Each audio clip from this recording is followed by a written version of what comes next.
The Eucharist is life-giving, An invitation. Encouraging. transformative. Glorious. We are People of the Eucharist.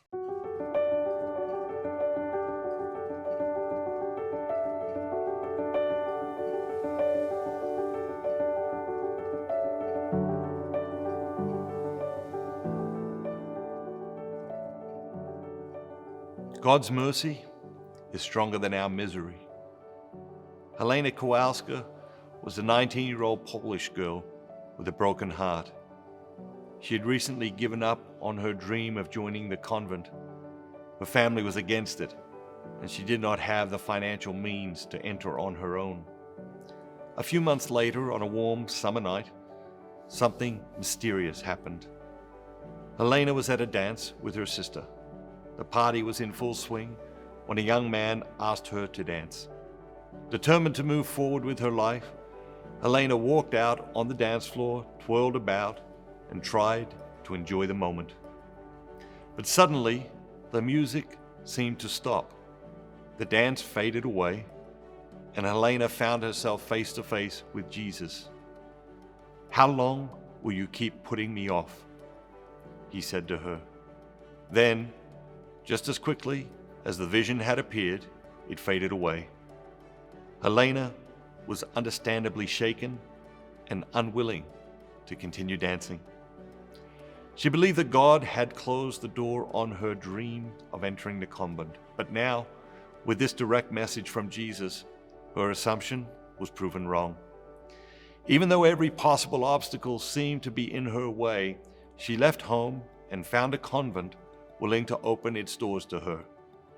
It was there that Helena became known as Sister Maria Faustina. Before too long, Jesus appeared to Faustina again, and again, and again, to share just one message: mercy. The 20th century was one of the ugliest and deadliest centuries in human history, and right in the middle of it all, Jesus was sharing a message of mercy through Sister Faustina. In her journal, Sister Faustina wrote, "All grace flows from mercy, and the last hour abounds with mercy for us. Let no one doubt concerning the goodness of God. Even if a person's sins were as dark as night, God's mercy is stronger than our misery." That message of mercy extended in a particular way to the Eucharist. During one of her visions, Jesus told Sister Faustina, "When I come to a human heart in Holy Communion, my hands are full of all kinds of graces, which I want to give to the soul. But souls do not even pay any attention to me. They leave me to myself and busy themselves with other things. Oh, how sad I am that souls do not recognize love. They treat me as a dead object." A dead object, a piece of bread, cup of wine, dead. When Jesus walked the earth, he made it clear that reception of his body and blood was not a symbolic ritual, but that in the Eucharist we indeed receive the real and true presence of God. He reasserted this truth to Sister Faustina. He is alive, not dead. The bread is not bread, but the very life of God, sent to you out of love and mercy. In her epic writings about divine mercy, Sister Faustina wrote, "You wanted to stay with us, and so you left us yourself in the sacrament of the altar, and you opened wide your mercy to us. You opened an inexhaustible spring of mercy for us, giving us your dearest possession, the blood and water that gushed forth from your heart." He wanted to stay with us. Think about that. Jesus wanted to stay with us. He wanted to be here with you today, at this moment in history. By consecrating yourself to the Eucharist, you are becoming an agent of mercy. Beautiful, courageous, loving, transformative, never-ending mercy. Trust, surrender, believe, and receive.